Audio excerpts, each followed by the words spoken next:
it was a more relaxed class, I think, because they were all much older, and some of them were even older than the instructor, who was in his 60s. And so they were a little more comfortable with, it was kind of like the old man's club. We'd meet on Saturdays and train in Hapkido, and they would joke around, and it was not the same as what I would see in other schools where, the instructor talks and everybody trains and nobody asks questions. And so one day we were doing some knife defenses in Hapkido, and one of the other students, an older gentleman who worked for the Seoul subway system, he asked the question because the instructor was saying, grab a chair, right? And he's like, well, what if you're on the subway? You can't pick up the bench. What do you say? And he was kind of being, it was kind of a smart response from him. And he was kind of like, it was kind of like, I got you kind of moment. And my instructor, just lightning fast, Hapkido uniforms don't tie on the side, right? He rips off the jacket within just the blink of an eye and proceeds to use it like you would a whip or a wet towel. And he swings it out there and pops this other guy right in the stomach. And he's like, that's what you do. Of course, the other student who asked the question is dancing around at this point, trying to get away because my instructor's whacking him with his dole ball. But that was just one of those things that stood out. Because I think that's probably one of the only times I remember someone actually asking a question. Well, what if? Like those were just questions that were not asked.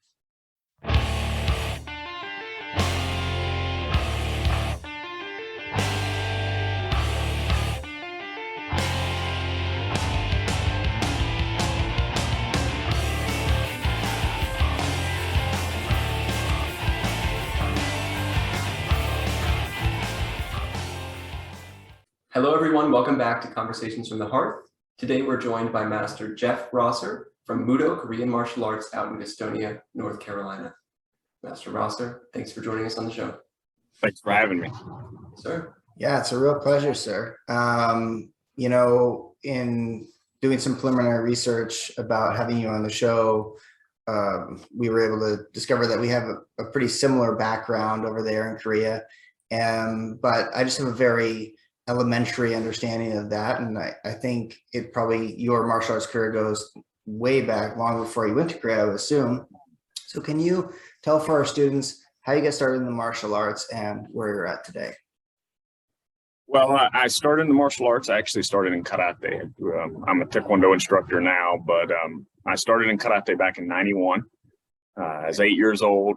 I think I first got interested in karate when I saw Karate Kid 2. Yeah. That was my earliest memory, and I'd run around the house with a little headband on, like Daniel-san. But we lived way out in the countryside in North Carolina. There was nothing nearby. I mean, my hometown was like 300 people, and I think like probably a lot of people that get into the martial arts. A lot of the students, young kids that I have coming in today, they were maybe picked on or bullied when they were young. I was a small kid. And after a summer camp when I was 8 years old, and an instance with bullying that happened, my mom was like, okay, we're going to drive 20 minutes away to the nearest town and sign you up for karate classes. And it's been my life ever since, about 32 years now. Yes, sir. And I was a karate guy until, I went to Korea, and the plan was to go there for a year. I was fresh out of college, and I thought, well, I'll go to Korea for a year, get to travel. I'll learn a little bit of Taekwondo. It'll, improve my kicking, and then I'll come back and open a karate school. 10 years later, I'm still in Korea, and I realized that Taekwondo was not all about kicking, at least from my experience in Korea. And I fell more in love with the system. I don't want to say that Taekwondo was better than karate. I'm still a karate guy at heart. I think I still teach my students Taekwondo, but with karate kind of infused in there. But I liked the systematic nature of it. And I felt that it was the best vehicle for me to teach my students the martial arts that I teach was through traditional Kuki Taekwondo. And I use the term traditional because I don't teach the sport side of it. And we do, in my school, I teach the old Pumse. So we do all the modern Kuki Taekwondo Pumse, the Taeguks and the Yadanja, but I also teach the Palagways and Wangoryo and still have some of that karate. I teach the old Churugi, katas, things like that, that were from the karate roots. And so that's why I tell my students, even when they come in here and they ask me the differences and stuff like that, I'm like, well, you're kind of getting, the old and the new of Taekwondo, the Korean and the karate, because from my experience, I can't separate myself from the two. And then I've also trained, I started in jujutsu when I was in college as well, Shurite Jujutsu. And then when I was in Korea, of course, Hapkido kind of filled that gap. So we also do Hapkido as well. And it all kind of blends together. Yes, sir. That's awesome. There's a lot of similarities there to my own story, although I'm a little bit of an inversion. I started out in Taekwondo, did that my whole life. But then I studied Shorin Karate. I don't know if you know who Tadashi Yamashita is, but I studied under him through basically one of his top students, Phil Sauer. And it changed my entire view of Taekwondo, because you get to see the techniques and the kata that the Pumse are based on. And that really helps you really understand where they're coming from. And I'm sure you have the same feeling too. Totally agree. And I think even, my training in Hapkido and Jiu-Jitsu led me to go back and look at my karate that I'd started in very differently.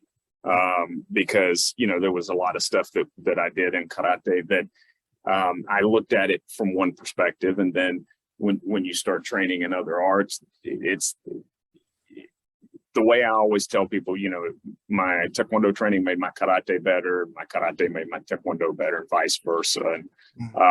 And I stopped, I think, probably about 10 years ago or so.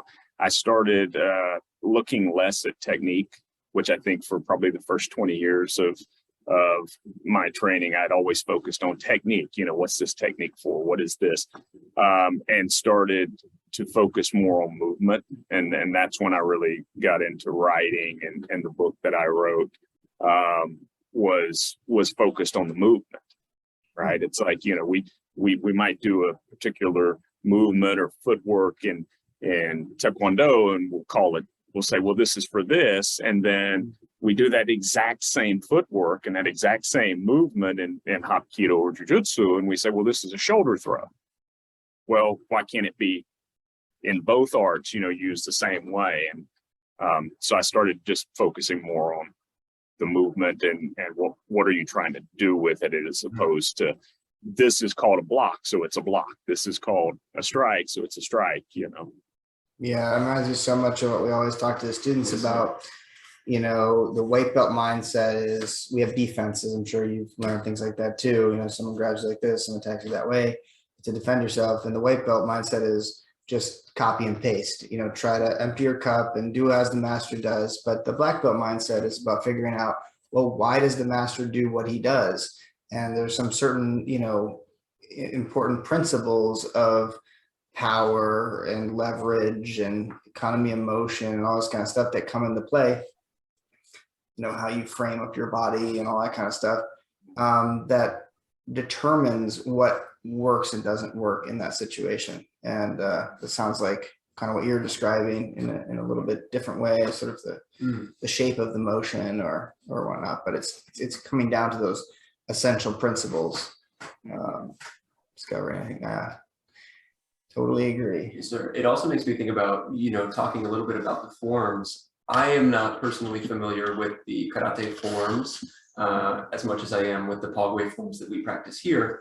But even with those Pogway forms, sometimes we'll have conversations like, okay, what is this double outer block, double uppercut movement that we're doing here, where we're coming here and here. And as I was kind of initially starting, I'm still very new to the martial arts. People ask, they say, how long have you been practicing? I say, oh, 3.5 years. And they go, wow. And I go, no. Like, let's I feel like I'm still just dipping my toes in, right? There's just so much and I love it. But part of that is looking at these techniques, these movements, as you refer to them and saying, okay, when is a high block a high block? When is a high block not a high block, right? Like what is actually happening here with my body, and how can I use that imaginative quality, but also that tactile quality when we're working with partners to make that technique better and better. That's what I was thinking about when you were mentioning the movements and the similarities between those movements. And going back to movements and kind of what you guys were talking about just a second ago, I've realized, and this is something that I constantly mention in class, is when you're learning the techniques, when you're practicing the Pumse, there's a reason that your form needs to be accurate, and that it's not just about, okay, I'm doing a block, I do it however I want.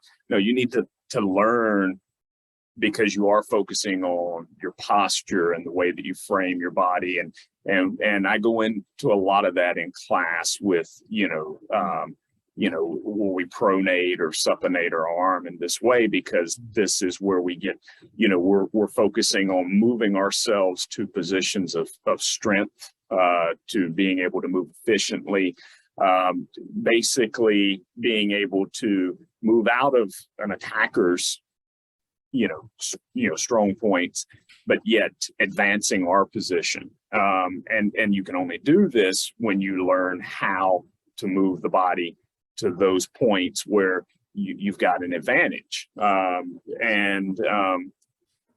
So we focus on a lot of that. But another thing is, and I know I was guilty of this for a long time, again, was focusing so much on the technique. When I was like yourself, and I was really getting interested, well, what is this technique in this Pumse? What can we do with it? And you start experimenting, and that was a good thing, because it started flicking a lot of light switches on, and I'm like, aha, we can use this technique to do this, or I can use this technique to do that.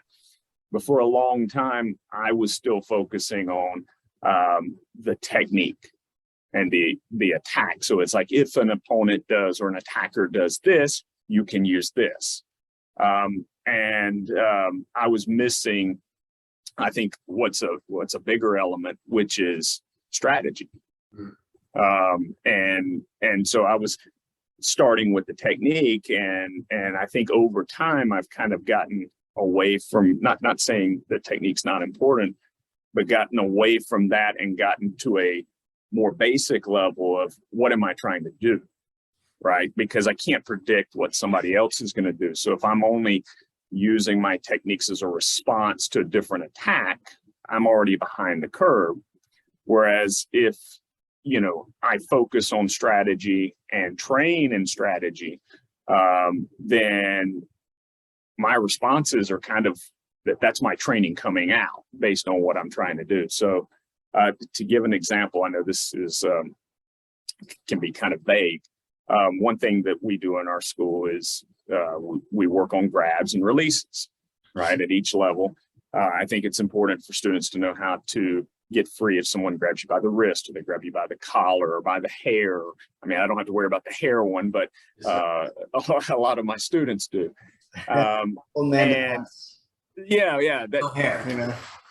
It's always funny in class when I demonstrate those and I tell someone, okay, grab me by the hair, and there's just this hand just resting on my head. But that's where I really start to introduce students to strategy, right? And we have different levels. So we look at first just getting free and getting away. Then we look at, okay, is it necessary to strike? Is it necessary to lock and control? Do we need to get them to the ground? And we start looking at examples.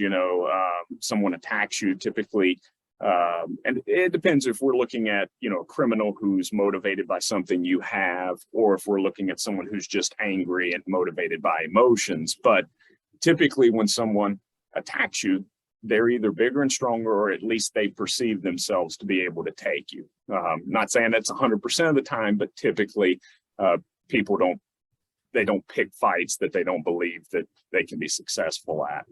And so if that's the case, one of the first things I want students to be able to do is think about, okay, how can I get away, right? You de-escalate if you can, but if someone's, motivated, particularly a criminal, you're not going to necessarily talk them out of it, but can I get away? But if the situation changes, maybe I've got my kid with me, right? Or my wife. I can't just, take off running and say, come on. I might have to go to a different level. And so that's kind of a strategy that I already want to have in the back of my head, understanding the situation, what kind of response I need. Well, I may have to strike here. If I'm, I've talked to police officers and things like that. And so their objective is going to be totally different. Maybe they need to get this person under control, and they can't just, start using fist or security guard. They need to escort someone out. Well, that's a different level to the same situation, right? So if I take 4 different people, maybe it's an uncle at a Christmas party that had too much eggnog. Well, I can't break his nose, but I need to get him under control, so he doesn't hurt himself or someone else. So understanding the situations that we face, understanding ourselves as individuals, and strategically what we would probably need to be looking at would change the response and the techniques, which are the tools that we would use in those responses, from one person to another. So, we could look at the exact same attack or the exact same attack and have different responses if we approach it strategically. And so it's not a matter, at least for me, compared to myself 10 years ago in the way I would have looked at it, of saying, okay, well, we're going to use this technique against this attack. Well, that's not necessarily what everyone needs in every situation. That reminds me so much of like the classic beginner mistake where you try to overthink what you're going to do when you're sparring, and then you're always just way too slow. And that neutral mind is so important. And what you're sort of articulating, at least from what I am hearing, is that the neutral mind goes beyond, when you're sparring, but goes down to those defenses themselves. Like when you're working on them, adapting those defenses for the situation in the same way that you would adapt if you were sparring, because that person's moving dynamically with you. And so you need to be adapting dynamically with them. And that is such a fast and nuanced thing that you can't really be wholly present. You have to rely on your training and your years of experience and your understanding of human biomechanics. I always tell my students, I plan my offense somewhat, but my defense is instinctual. And if you try to plan your defense, you'll always lose. You always lose, because you're like, okay, he's going to kick me, I'm going to block, and then he kicks you over here and you get hit in the head. You know what I mean? And yeah, I totally agree. And that's, I tell students, the only things you should focus on are the things that you can control.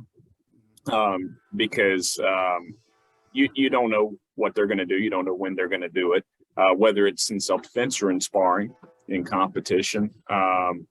If you start focusing on the other person, you're taking part of your attention away from what you're trying to do. You're giving them an advantage. Yeah. Right. And so, I'm a big football fan. I like to use football analogies a lot in class. And I know some of my students are like, what is he talking about? And some of them totally understand, but it's like, a good coach doesn't formulate the game plan on the fly, right? They put the game plan together, in the week before the game. Mm-hmm. And so when it's game day, you already know what the strategy is. You already know what the game plan is. You prepared for that. Mm-hmm. What changes on the fly may be how you go about executing that game plan. That's the flexibility and the tactics and the techniques, plays, whatever. But the game plan and what you're trying to do and how you plan on going about beating this team, that preparation's already done. Yeah. Right. It's the same thing whether you're a competitor and you're in the ring. You don't start trying to formulate a game plan during the middle of the fight. Right. You've already done that preparation, or you haven't, and then you're that's a really good situation. That's a really good argument for, sometimes a student, you'll say that explanation about the white belt mindset and the black belt mindset and learning defenses. And then maybe a student will say to you, well, then why do we even do the defenses if we can just react any way we want? And it's like, exactly for that reason, because you have to have a game plan, like a basic game plan that you've worked on, or just same thing with combinations. You know, why do we learn combinations? We could just learn individual moves. Well, it's actually pretty hard to put together a good combination. And so you need to practice those things. Oh yeah, exactly. And well, and combinations is a good one that you mentioned, because you know, I don't teach a lot of competition nowadays. I do have some students who are interested in doing competition next year, and we're a fairly new school, so I don't have anyone competing at the moment. Most of my students are beginners, and they're just not ready. And I'll prepare them later. But growing up in karate, I was big into competitions. You know, we would practice all these combinations. And then when I would actually compete, at least when I was young, I realized I'd never used the exact combinations. Later, I realized, though, that just the training in the combinations was teaching my body to not do one technique and then leave myself in a position of weakness or a position where I couldn't continue or where I wasn't advancing my position. It taught me good positioning, good posture, you know, the ability to continue, as opposed to necessarily saying you have to do this front kick roundhouse combination to score a point. It was more about training my body how to be fluid, I guess. Yeah. This makes me think about a couple years ago was my first time ever rolling, ever working on any kind of jujitsu or groundwork. I had wrestled in Ohio, but coming here and starting that rolling, I remember my first day, the one thing that I said to my friend after class is, I don't know where I'm trying to end up. And so I'm just like, okay, somebody's grabbing my arm. I don't want them to grab my arm. Somebody's grabbing my, because I had no game plan. And still, that is my biggest focus when it comes to the rolling side of things right now is, what's my end goal, or what is a single end goal that I can start moving toward? And the same thing seems to be true for all of these situations that you're describing, right? If you don't have some kind of end goal in mind, some kind of idea of how can I control the situation, how can I move from point A to point B, then you're always going to be, I use a swimming metaphor a lot, but you're always going to be just on the edge of drowning, right? You're not going to have anything to hold on to, and you're always going to feel like, you know, you're just freaking out. We talk about this sometimes with people who may not have martial arts training, but who often say, well, yeah, I would be able to handle myself in a situation like that, or I would know what to do in that situation. And I always just think about myself in the situation where I had no idea what to do, and all I could think of was panic mode, right? Like, I'm drowning, and I don't know what to hold on to here. Anyway, that's... Yeah, man, I don't want to get too distracted here because we're going all over the place and we haven't talked about our main topics. But I will say that that's one of the reasons why grappling is so essential to know, and why when I first launched my school, we were principally a Taekwondo school, and we were doing sort of specialty classes in the background. And now we've decided to just integrate everything, because the grappling is so important to understand, because for that very reason, it's completely unintuitive and you don't even know where to begin. Whereas like striking is pretty obvious. If I move towards you, I'm getting closer to knocking you out. If I move further away from you, I'm getting farther away, and vice versa, right? And the goal is take my fist or my foot or my head or something and just hit at you as hard as I can in the head. Whereas grappling is like, okay, well, my goal is to submit you. Ooh, I don't even know how to do that. Like, how do I? Okay, I'm gonna just squeeze your neck like this, you know, like, okay. You just don't really know how to do that. And then you don't know about positions. You don't know position hierarchy. So you don't even know where to go. Like, you could end up like in a great position, like side control or something. You pass the person's guard and you're like, oh, this is a crappy position. I need to get somewhere better. But you don't even realize that you've done the hard work there, you know? So grappling is really essential. And I think it's like magic when you first start doing it. But then, once you've done it for a few years, you kind of realize that it's just there's this little jump that you have to get over to understand those fundamentals. And then it loses that quality. And I think that's why it can be very effective in self-defense and why everyone needs to know it. It also is not the answer to all self-defense, because you cannot grapple two people at the same time. And most people are attacked by multiple opponents. So if I try grappling you and they go to take you to the ground, your buddy comes up, starts stamping on my head, I'm in big trouble, right? And, if you want to be able to take out multiple attackers, you need the striking. And also a mixture of both makes you the biggest threat. In Taekwondo, we learn how to use both sides of our body so we can attack on both sides.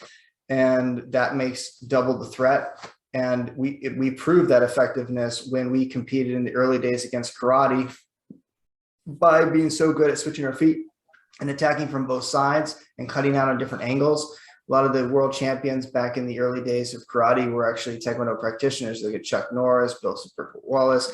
These guys were Taekwondo pioneers who were just basically kicking the crap out of these sort of wooden karate guys that were staying in their very rigid stances and predominantly staying on one side. So, yeah. So if I can hop in here to use this moment as a segue, we're talking about the influence of different martial arts on our personal styles, the kind of blending of these martial arts, right? Using movement, using principle, using the notion of I am at point A, I want to get to point B. I want to turn this conversation, if we can, if you guys are ready, to not just the blending of the martial arts, but cultural connectivity and, taking the principles of the Japanese art of karate or the Korean art of Taekwondo or, some of the more United States American ideas and how these all blend together, how these come together, and both you and Master Roll's experiences in Korea and how that experience informs the way that you approach martial arts. Well, can I take Yes, it one sir. step further down the pipeline and maybe hand it off to you, sir? How is American Taekwondo? Well, you said you started really doing Taekwondo in Korea, but karate, American karate is pretty similar to American Taekwondo. So how is American Taekwondo or American karate different than Korean Taekwondo or Korean karate, in your opinion? Well, and I did start in karate, but the karate that I trained in, and it was Shorin-ryu Shorinkan, and we were a very traditional school, at least as far as what you would find in North Carolina. We learned the Japanese vocabulary, and of course, there were some things we were missing, but it wasn't until I was in college that I was exposed to more of an American style of karate, and started to see that difference. And at that point, I was already kind of immersed in Japanese culture. I took 2 years of Japanese language classes in college just because I had always done that in karate, and I found that I already kind of understood more than I guess that I would have if I were just enrolling in those classes without having that karate experience. I would say, though, when I went to Korea, one thing that I noticed that was different from the way we did karate is I think we over-formalized everything. When I was a kid growing up in a traditional karate school, we bowed excessively. We would bow to inanimate objects. We'd bow at the door. We would bow to the front when no one was there. I mean, it was just bow, bow, bow, bow, bow. And when I first got to Korea and first started training in Taekwondo there, I carried those habits with me, and I'd bow as soon as I'd walk in the door, and I'd bow before I'd step onto the training floor, and I'd bow as I was getting off. And everyone else, they didn't do that. And they were kind of looking at me like, what are you doing? And they bow, but one thing that I quickly learned is that they were bowing to the instructor, right? As soon as they would arrive at the dojang, whether the instructor was on the training floor or in the office, they would go find the instructor, right? If he was in the office, they would go in the office and bow, right? It was, inside. You show respect, you go greet them. You don't come in and go put your bag away. You go find the instructor first and say hello.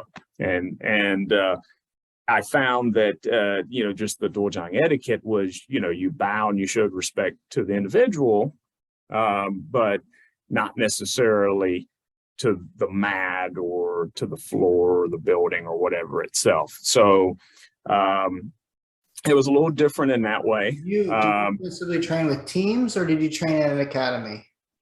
I trained in school. The first one, I was originally in Gunsan for the first 2 years. And I trained under Master Yi Han Song and Grandmaster Oh Yong Bo. And then from there, after a couple of years, I moved to Seoul and trained at 2 different Taekwondo dojangs there and 1 Hapkido school.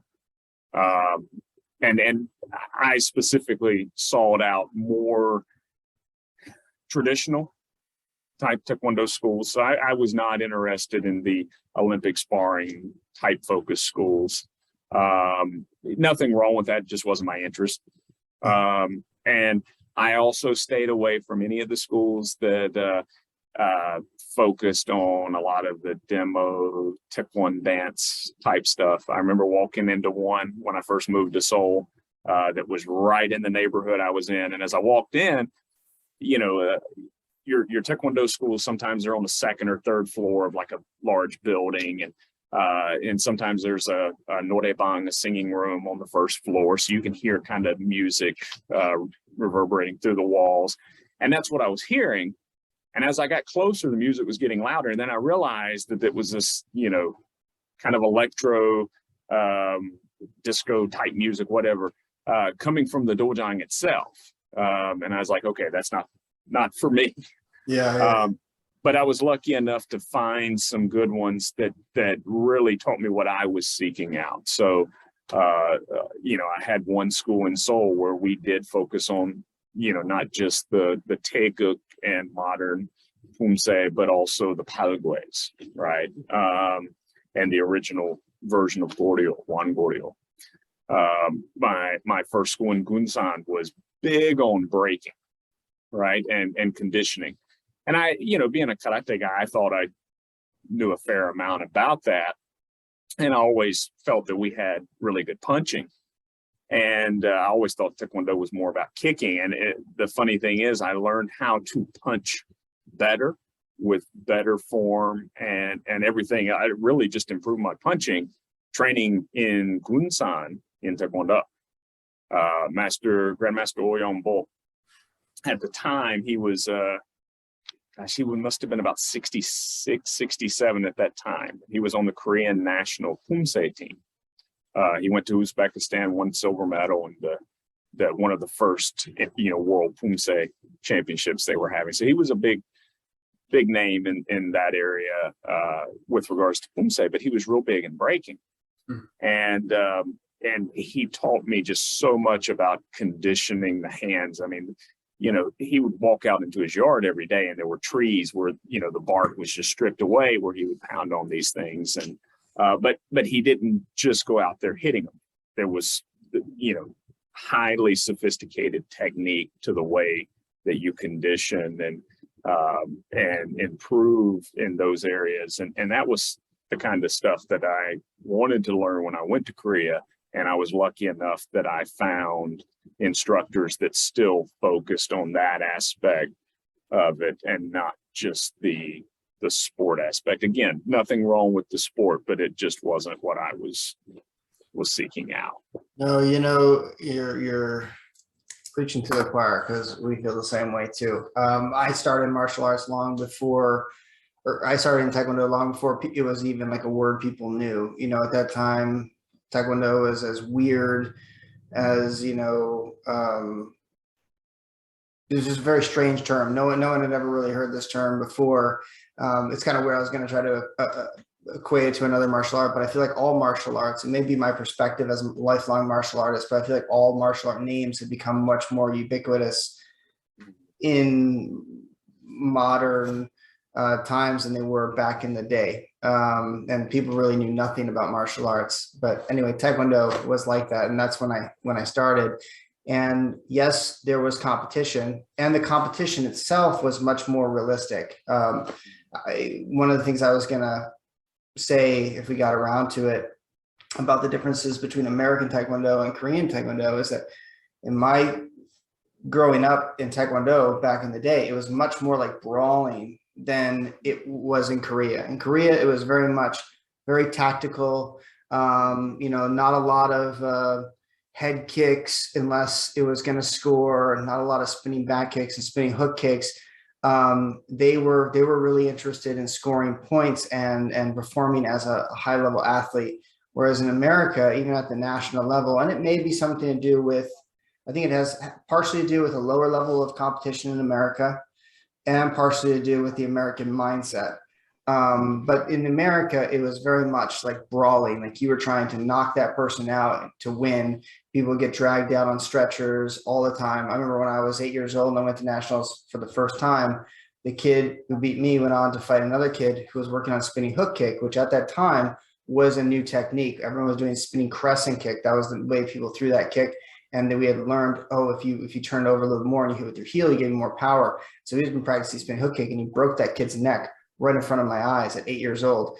But that was the mentality, like it's full contact, we're going full contact. And when I went to Korea, it was very much a finesse game. And those were some differences that I saw there. But I'm really digressing. Oops, sorry. If you want I was just going to say, just based on, and you mentioned you were referring to American style or Americanized Taekwondo back in those days. Sorry, what I was going to say is that because I grew up in that generation, for me, Taekwondo is more of a self-defense martial art than it is a sport. And everyone in my generation felt the same way. In fact, I feel like everyone in the world feels that way. Only Korea is really obsessed with making it into a sport. And I think that's partially due to Korean culture and what they aspire towards.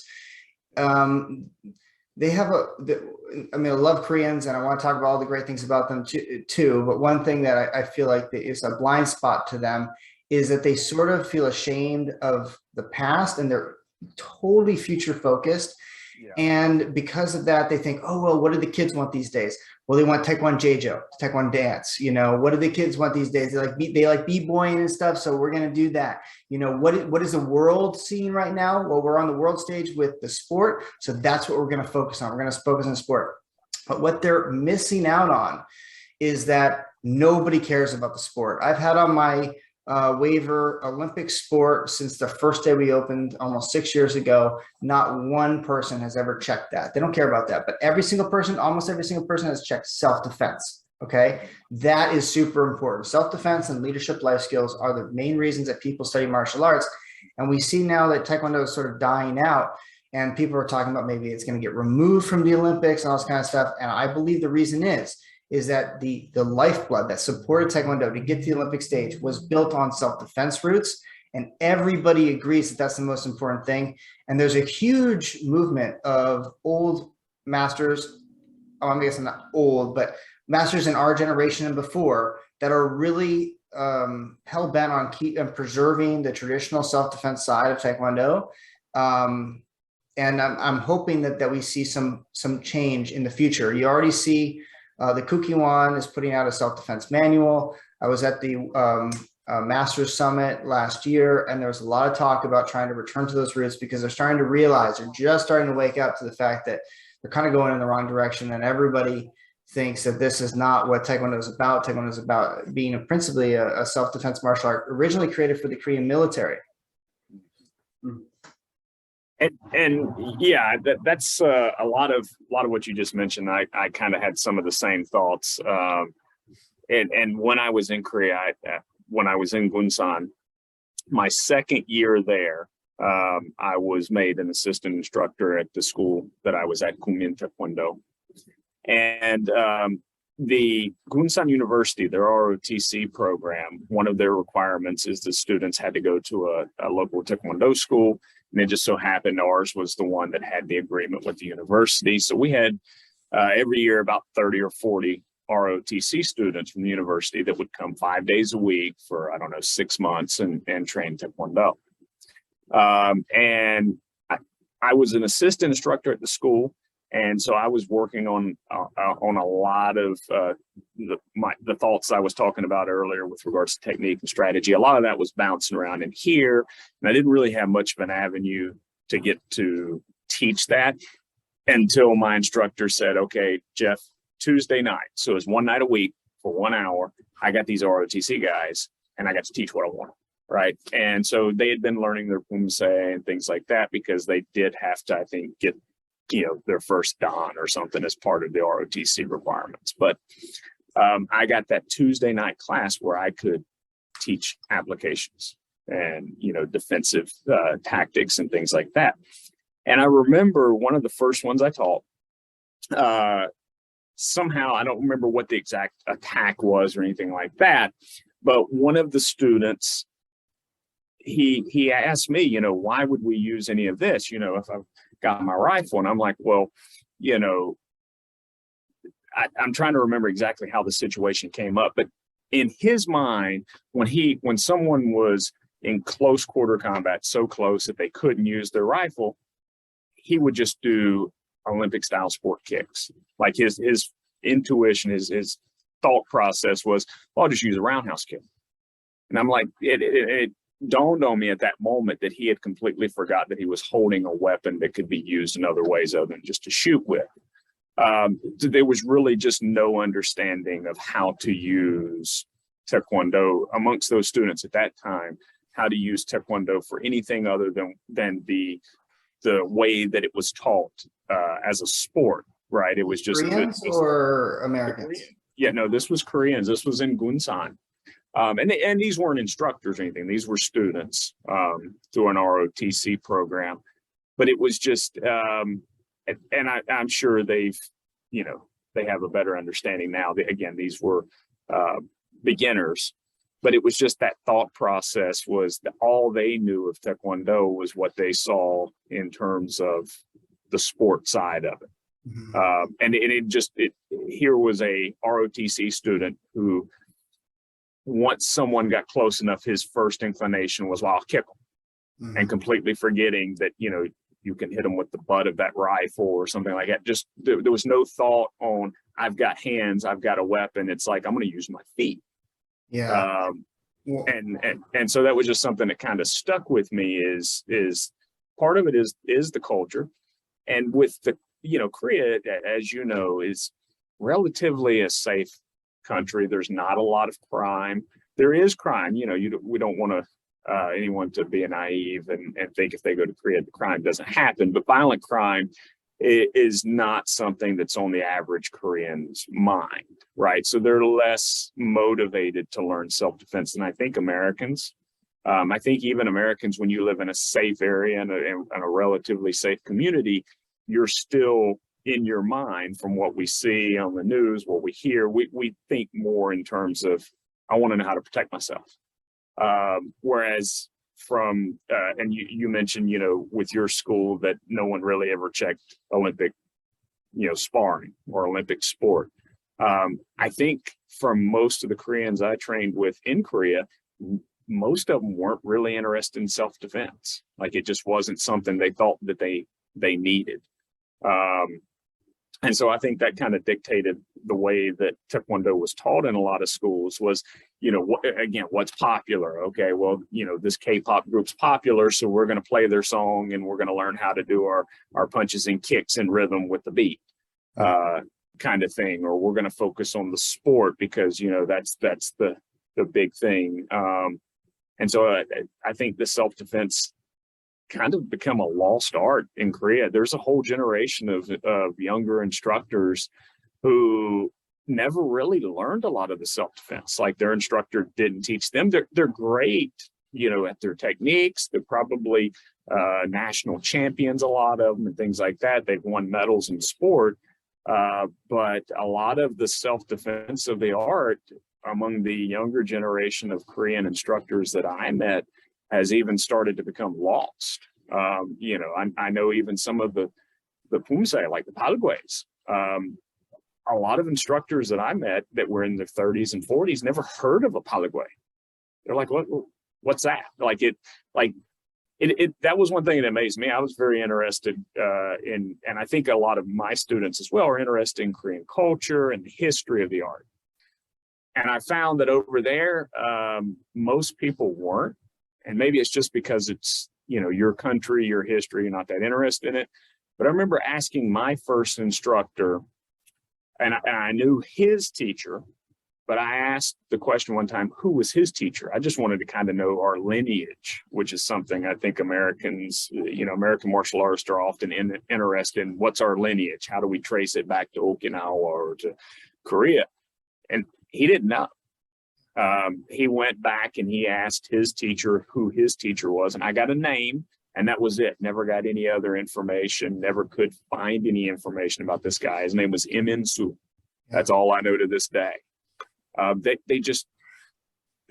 was something that I don't think they were really interested in, but I think we are. Yes, yeah, I think that's all true, and that's partly why Koreans, it's a blind spot to them. They just don't really understand how the rest of the world sees Taekwondo, why they train in it, what makes them excited about it. I found the same things. It's complicated because it is true that most modern Taekwondo practitioners aren't really studying for self-defense. They're studying for sport as far as in Korea. However, now not at the academy level, but at the team level, there's not a good equivalent in the rest of the world to the level of of rigor that those practitioners are training at in Korea. I mean, my wife was a Taekwondo Sunsu. I'm sure you know what that means. I mean, she went to a boarding school where she lived there, and first day her master cuts off all her hair and says you can never wear makeup, and you're gonna sleep at this time, you're gonna eat at this time, and you're gonna train 8 hours a day in 2-hour blocks. And I don't mean like 2 hours at like a normal Taekwondo school where it's kind of some light stretching and things like that. I mean like 2 hours of hard running and kicking and pushing yourself to your, you get sweat rash after 2 hours, and then you're bleeding out of your nipples for the rest of the day. I mean, like really difficult, hard training. And so on one level, they are phenomenal athletes. On the other side of it, they're not as focused on the self-defense. So the way they're doing their techniques is more sport oriented. And then I think one thing that you were kind of picking up on and talking about before is that Koreans don't ask questions, and I don't mean this to be a mean way, but they're not as critical thinkers. So like, for example, like that idea of using this thing as a weapon before using your foot as a weapon seems obvious to us, but we ask a lot of questions. And I remember a lot of masters that I talked to who had come over from Korea when they were first starting out teaching here in America. They were so surprised because Americans would say, well, why? And they're like, no one's ever asked me why before, and they had to like figure out the answer, and it was kind of annoying to them at first. And that is one of the powers of Western culture. It's the reason why we've made so much progress in the martial arts in the last 30 or 40 years, which more than we had done in the last 500 years in Asia, because of this, always questioning, allowing us to blend ideas together. Yeah, I can go on that, but. Yeah, I totally agree. And if I could, I just wanted to, I've got a short story, but I wanted to mention something about what you just said. During my time in Korea, I was, to pay the bills, I was a full-time English teacher. And that is definitely a trait of Korean culture, particularly, when it comes to teacher-student relationship and in the classroom, is students in Korea, in school, asking questions is not something that's encouraged. It's kind of the teacher stands at the front, they talk, you take notes, stay quiet, listen, pay attention, you might learn something. Asking questions is not something that is typically encouraged. So when myself as a Westerner start asking them questions in class and asking, does anybody have any questions? It took a while to get students to open up and be comfortable, and they're very self-conscious of what their classmates might think. The individual is kind of suppressed in Korean culture. And so no one wanted to answer my questions and be the one that got the answer wrong. And at the same time, no one wanted to ask a question and look like the student in the class who didn't know. And that's why they're asking, when in reality, all the rest of the students in the class are probably wondering the exact same thing. So it took time to even get my students in an English classroom comfortable enough to where they could start asking questions and, thinking more critically about, why do we do this? Even something as simple as English is, why can we say this, but we can't say that? Yeah. Or why does the grammar rule apply in all these situations, but this is an exception? And so I think it's the same thing in the martial arts. And I don't remember students really asking questions in all the years that I trained in Taekwondo and Hapkido. I don't remember students asking very many questions ever at all. But one does pop in my head. The Hapkido school that I trained at, I was part of. I was very fortunate to be invited into this class. It was a once a week class on Saturdays for 2 hours. My instructor was retired, and this was the only class that he taught. And I was the youngest and lowest ranking person in this class. I mean, all the guys were, in their 50s, 60s, some in their 70s, 5th, 6th, 7th, 8th Dans and Hapkido. So I was the young guy. And so it was a more relaxed class, I think, because they were all much older, and some of them were even older than the instructor, who was in his 60s. And so they were a little more comfortable with, it was kind of like the old man's club. We'd meet on Saturdays and train in Hapkido, and they would joke around, and it was not the same as what I would see in other schools where, the instructor talks and everybody trains and nobody asks questions. And so one day we were doing some knife defenses in Hapkido, and one of the other students, an older gentleman who worked for the Seoul subway system, he asked the question of, because the instructor was saying, grab a chair, right? And he's like, well, what if you're on the subway? You can't pick up the bench. What do you do? And he was kind of being, it was kind of a smart response from him. And he was kind of like, it was kind of like, I got you kind of moment. And my instructor, just lightning fast, Hapkido uniforms don't tie on the side, right? He rips off the jacket within just the blink of an eye and proceeds to use it like you would a whip or a wet towel. And he swings it out there and pops this other guy right in the stomach. And he's like, that's what you do. Of course, the other student who asked the question is dancing around at this point, trying to get away because my instructor's whacking him with his dole ball. But that was just one of those things that stood out. Because I think that's probably one of the only times I remember someone actually asking a question. Well, what if? Like those were just questions that were not asked. Well, it's seen as being sort of disrespectful and challenging the instructor. And I think there's some degree of that. I've gotten a lot of smart ass questions over the years being an instructor. This was one of those. Yeah. And, I think especially at the white belt level, there's a place for that, like where you just, shut up and listen, put your head down and try to find the wisdom in the words.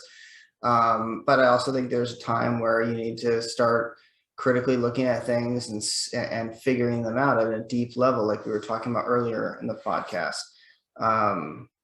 So I think there's benefits to both. I really love, like how Koreans think about craft. And I really love how we think about art.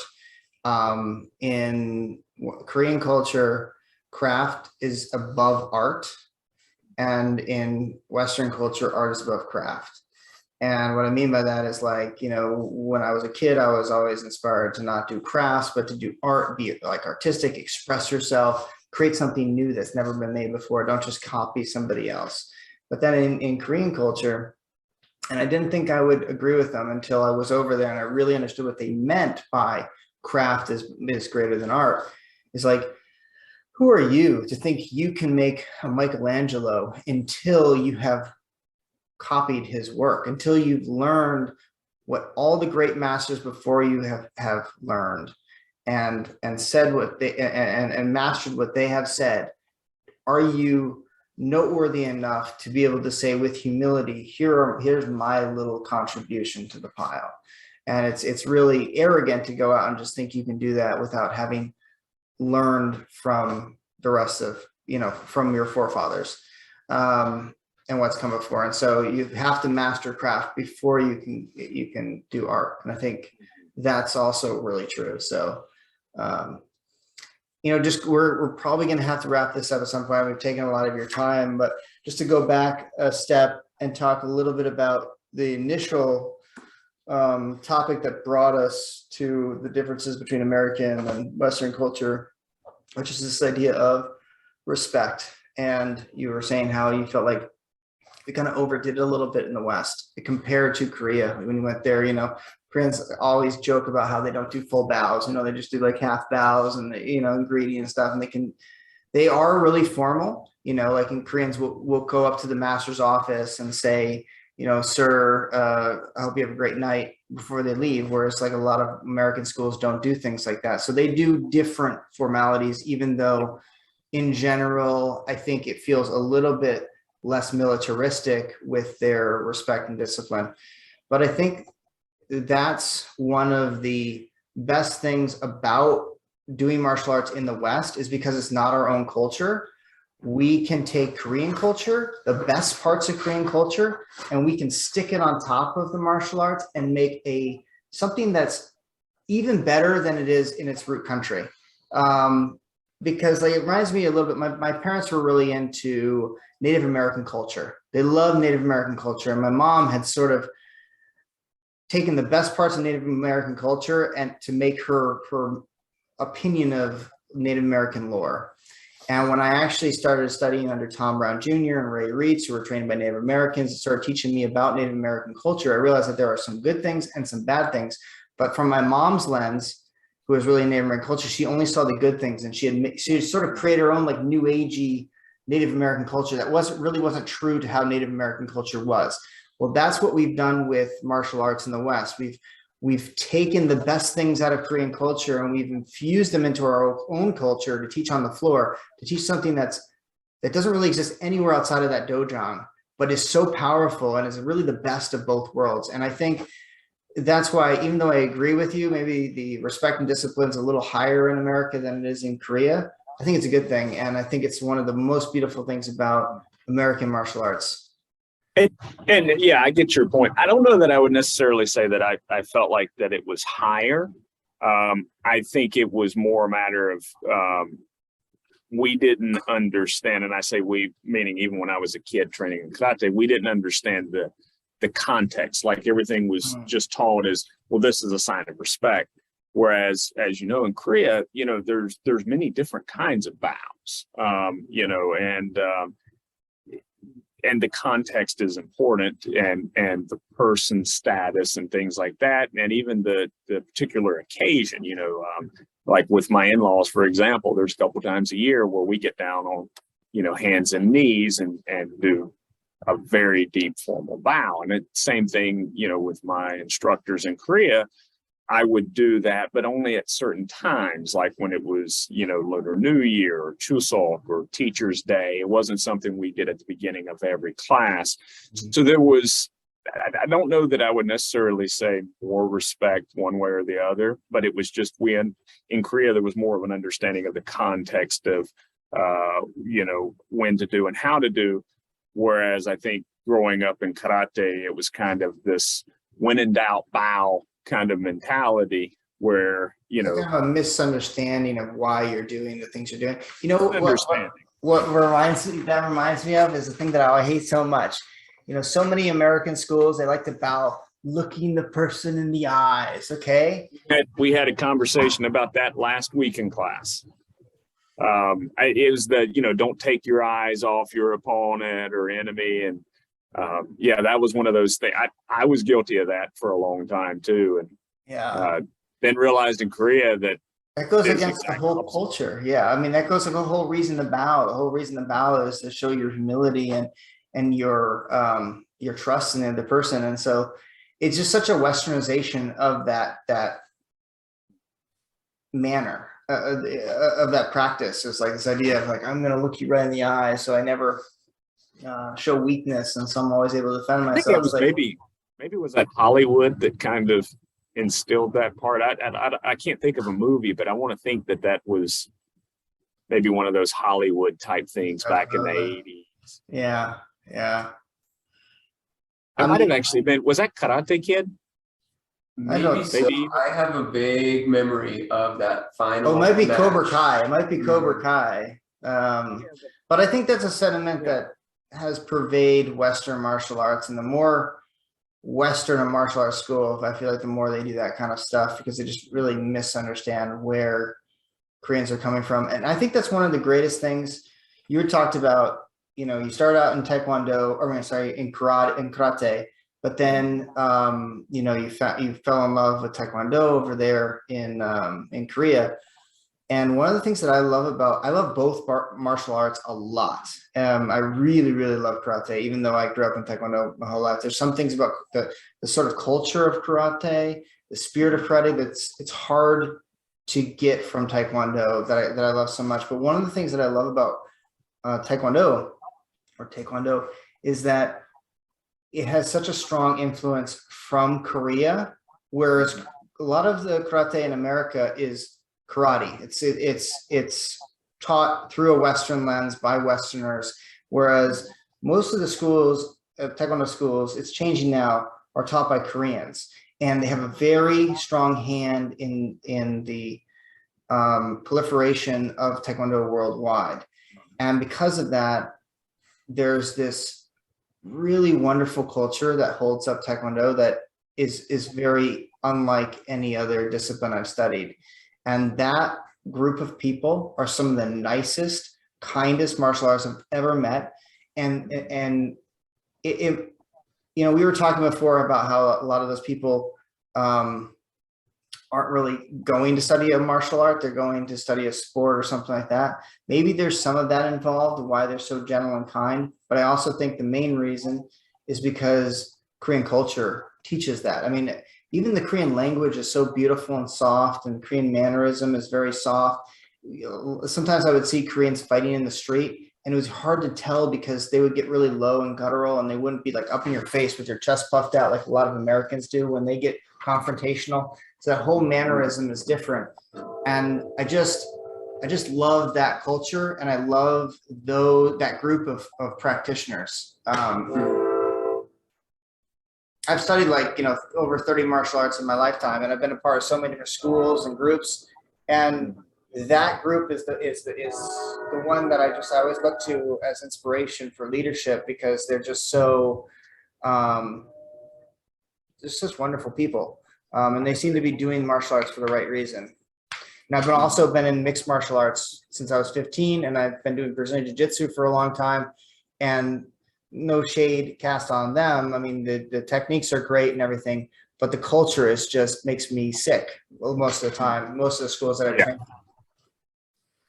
Well, and I would, you know, just to add to that, say the one thing that I saw, particularly with the instructors that I trained with and under in Korea, that was different from what I've seen, I guess, before and after coming back to the U.S., is that they really did, like, if you were a Taekwondo instructor, for the most part, at least a serious one in Korea, that was your life. Like the dual aspect of it really, I think, took on a larger meaning. And I can't speak for the U.S. as a whole, because I'm really looking at where I'm from, which is, you know, more rural area. But growing up, I mean, you know, being a full-time martial arts instructor was unheard of. It was something you did, but, you know, like I said, when I was in Gunsan and my first instructor, and, you know, the way that he trained daily, every day, I mean, it was his entire life. He would wake up in the morning, have his coffee, go out and hit a tree. I mean, it was just, and it was a different, they were living the art. Yes. I guess. Well, Koreans don't do anything lightly. I mean, no, I'm sure you know, they say, like, I have a hobby of swimming. Like my Korean parents, like, my hobby is swimming. And I'm like, well, how much do you swim? They swim like 2 hours a day, 5 days a week. And they're like, it's my hobby. It's like, no, it's like, you're almost like a professional swimmer. You know, everything is like that. My father-in-law just picked up golf about about 3 years ago. Yeah. And, we think of, maybe you go play a round of golf once a week or something like that. No, he goes, and this has been 2 or 3 years now.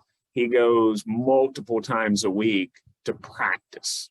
And he's taking lessons still. And he'll occasionally go play around, which is very expensive in Korea to play around, but he practices all the time. It's like you're saying, well, how much you practicing? Oh, I have class or I have lessons 2 hours a day, 3 or 4 times a week. I just wouldn't imagine. I mean, I play golf occasionally, but I wouldn't imagine practicing golf or people, unless you're a pro, practicing golf just casually that much here in the US. Yeah, they're very extreme, and they tend to burn themselves out quickly too. Like the retention at a Taekwondo school in Korea is like a couple of months, whereas in America it's like a year or 9 months or so. And I think that's because when Koreans do something, they go full bore or they don't do it at all. And you see that with everything in their society. There was a time where there was all these tea shops, and then within 1 year, every tea shop turned into a coffee shop. Oh, And that kind of cultural change happens everywhere. It happens in the society, but it also happens in personal life, where people will be like, I have so many friends who did Taekwondo who are like world champions. They graduated a degree in Taekwondo, and then they went, I'm not doing Taekwondo anymore. I'm going to change my job and I'm going to do this thing now. And they're full born in that, and they never even look back to Taekwondo. It's like, how can you do that? But Koreans do that kind of stuff quite often. Yeah, I noticed the same. It's a country where a trend will pop up, and suddenly everybody's all on top of it, and they'll overdo it to the point of exhaustion, and then like 3 months later, I mean, they do this with food. I remember there would be a new flavor of something that would become popular every few months, and next thing you know, I remember honey butter was one of those, and suddenly there's honey butter potato chips, and there's honey butter pizza crust, and there was honey butter ramyun, and I'm just like, that just sounds weird. And you would see it was just a flavor that every single business, restaurant, everything was, incorporating that. And then 3 months later, nothing, no honey butter. They had burned themselves out on it. Yeah. And then the next one I think that popped up right after that was matcha. Yeah. And it was like, well, let's take every type of food, every candy, every cookie, everything we can think of, and let's make a green tea flavor until we're burned out on that, and then we'll jump to something else. And I feel like we could talk for another 3 hours, because right now I'm getting warmed up for a really deep dive into the differences between Korean culture and American culture. I could say so much on that, but we don't have 3 hours, and we've really appreciated the time we've had, though. I've enjoyed it. Yes, sir. Do you have any final closing thoughts before we let Master Rosser skedaddle? Yes, sir. So something we typically want to ask our guests on the show, this is a way that we can meet like-minded practitioners and people who are really passionate about the martial arts, but it's also a way that we can introduce our students and your students to some of the broader ideas surrounding martial arts culture, martial arts tradition, and the sort of ideas in general that surround our practice every day. With that, I have 2 closing questions. The first is, what advice would you give to somebody who's just starting out in the martial arts? The second is, what advice would you give to a new instructor in the martial arts? To someone who's just starting out in the martial arts, probably the biggest advice I give, at least to my students, is pace yourself. I think everyone gets in a hurry. I know a lot of my students that they can't wait for the shiny new toy. When am I going to learn the next technique? When am I going to learn the next pumse? Pace yourself.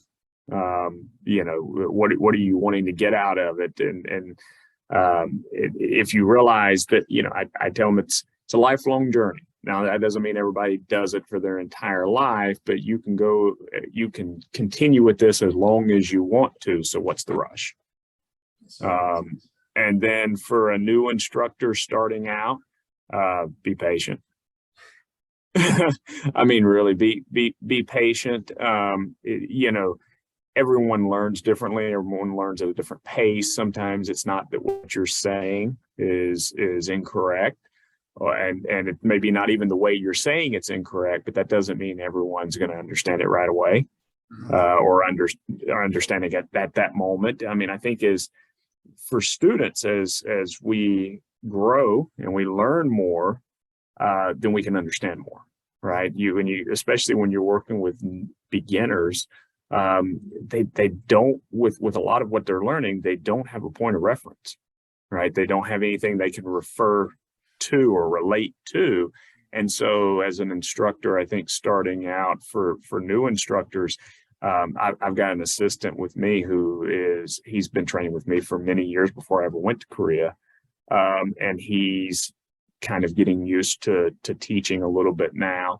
And it's not that you're explaining it wrong. You just have to understand that, I think I can't remember who told me this one time, but it was, I had heard the expression that, assume that you're teaching Martians, because what you're teaching is something that for a beginner, they have nothing to relate to. So it's not that you're doing it wrong. You just have to understand that they're not going to always get it right away.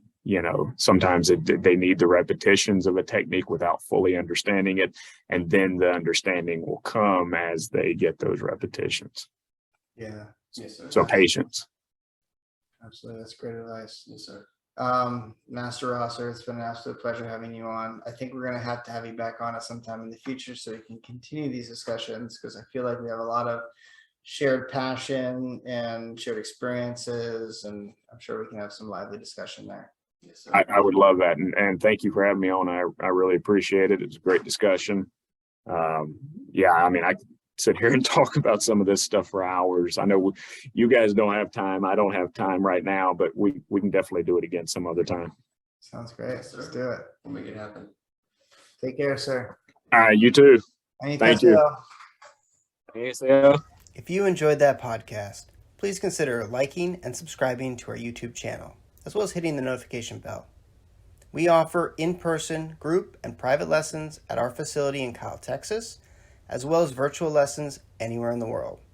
If you'd like to learn more about our programs, you can find us online at risingphoenixtkd.com.